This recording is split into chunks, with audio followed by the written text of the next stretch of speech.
Faut que je vous parle d'un truc qui m'agace un peu en ce moment sur la sphère littéraire, notamment ado, jeune adulte, new adulte, etc. En fait, j'ai l'impression qu'on a créé des sous-genres hyper spécifiques et qu'on essaye de faire rentrer chaque livre dans une case. Les maisons d'édition jouent beaucoup de ça aussi, puisque dès qu'ils voient qu'il y a un espèce de mini sous-genre qui marche bien, genre la cozy fantasy, la dark romance, etc., eh bien, ils vont créer des nouvelles collections et on va avoir que ça pendant un moment dans la sphère éditoriale. Ça fait que moi, j'ai l'impression de lire tout le temps, la même chose. Je lis énormément l'actualité éditoriale ado et jeune adulte et franchement, tout se ressemble et ça devient un petit peu fatigant. Je pense que je vous ferai une vidéo un petit peu plus détaillée sur ce que je pense et sur l'actualité éditoriale, etc. et sur cette thématique plus spécifique. Mais il y a un roman récemment que j'ai lu et qui m'a fait ouvrir les horizons, c'est La Voix de Lorée de Marie Fabre aux éditions Naus. Tout le monde me l'a vendu comme de la fantaisie et quand je l'ai ouvert pour la première fois, et ben en fait j'ai été soufflée parce que ça n'a rien à voir avec la fantasy que vous connaissez jusqu'à présent. En fait, Marie Fabre s'appuie beaucoup sur des mécanismes scientifiques, il n'y a pas du tout de magie, il n'y a pas de créature, il n'y a rien.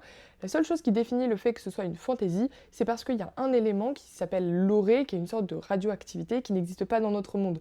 Donc en fait, ça se rapproche plus des mécanismes de la science-fiction, puisque tout va être expliqué par la science, mais en même temps, l'orée n'existe pas dans notre monde, donc ça ne peut pas vraiment être de la science-fiction. Et c'est là que je trouve ça hyper intéressant parce que ça flirte vraiment avec les deux genres pour proposer quelque chose de vraiment nouveau. Et ça va parler surtout de faits de société, de notre société. On va parler des élites corrompues, on va parler des laissés pour compte, on va parler des journaux corrompus.